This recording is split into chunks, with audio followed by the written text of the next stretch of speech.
विक्रम और बेताल की कहानी। बहुत समय पहले की बात है। एक शक्तिशाली राजा विक्रमादित्य अपने साहस और बुद्धिमत्ता के लिए प्रसिद्ध थे। वह न्यायप्रिय थे और हमेशा कमजोरों की रक्षा करते थे। एक दिन एक साधु ने विक्रम से कहा कि उन्हें एक भूत को पकड़ना होगा जो हर रात एक पेड़ पर लटका रहता है। उस भूत का नाम बेताल था और वह ज्ञान से भरा हुआ था, लेकिन उसे पकड़ना आसान नहीं था।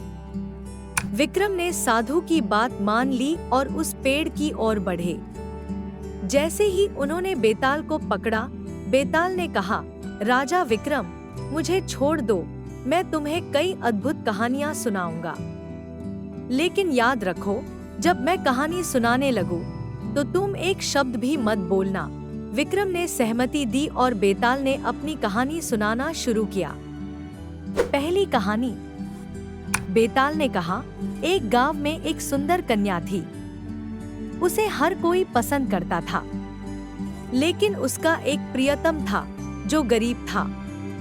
कन्या के पिता ने उसकी शादी एक अमीर युवक से तय कर दी, लेकिन कन्या ने अपने प्रियतम से शादी करने की इच्छा जताई। उसके पिता ने उसे समझाया कि धन और समाज का क्या महत्व है। अंत में कन्या ने अपनी पसंद का जीवन साथी चुना। लेकिन शादी की रात अमीर युवक ने कन्या को पकड़कर कहा कि अब वह उसकी है। विक्रम ने सोचा, किसी को उसकी मर्जी के खिलाफ नहीं पकड़ना चाहिए। लेकिन तभी बेताल हंसते हुए बोला, राजा, तुम्हारे मन में सवाल है, लेकिन क्या तुमने इसका सही उत्तर दिया?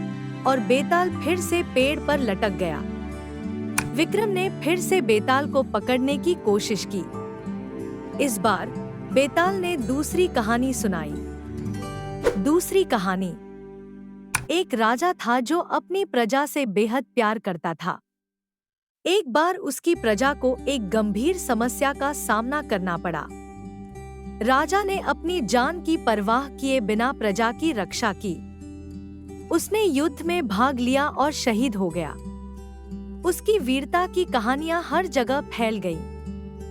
लेकिन उसके बिना प्रजा दुखी हो गई। विक्रम ने सोचा, सच्चे नेता की पहचान उसके कर्तव्यों में होती है। लेकिन बेताल ने फिर से कहा, क्या तुम सोचते हो कि हर राजा ऐसा ही होता है? और फिर से लटक गया।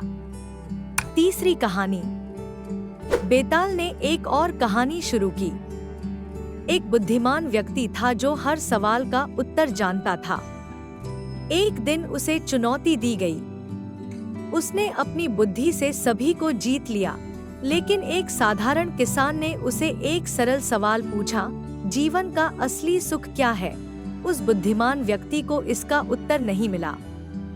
विक्रम ने समझा कि सच्चा सुख साधारणता में है। लेकिन बेताल ने फिर से कहा, क्या तुम इस बात को मानते हो? विक्रम और पेड़ पर वापस लटक गया। इस तरह बेताल ने कई कहानियां सुनाई और विक्रम ने हर बार धैर्यपूर्वक सुना। लेकिन हर बार बेताल ने उसे एक नई चुनौती दी। अंततः विक्रम ने बेताल को पकड़ने का निर्णय लिया। एक रात जब विक्रम ने बेताल को पकड़ लिया, तो बेताल ने कहा, राजा, तुमने मुझे पकड़ लिया है। अब तुम मुझे कैसे मारोगे? विक्रम ने कहा, मैं तुम्हें मारना नहीं चाहता, तुमने मुझे ज्ञान दिया है। बेताल ने मुस्कुराते हुए कहा, तुम सच्चे राजा हो विक्रम। ज्ञान से बड़ा कोई धन नहीं। और इस तरह बेताल विक्रम के साथ जुड़ गया और दोनों ने एक दूसरे के साथ यात्रा की, ज्ञान की खोज में। इस कहानी से हमें यह सीख मिलती है कि ज्ञान और समझ से बड़ी कोई चीज नहीं होती। विक्रम ने बेताल से न केवल कहानियां सुनी, बल्कि जीवन की महत्वपूर्ण सीख भी ली।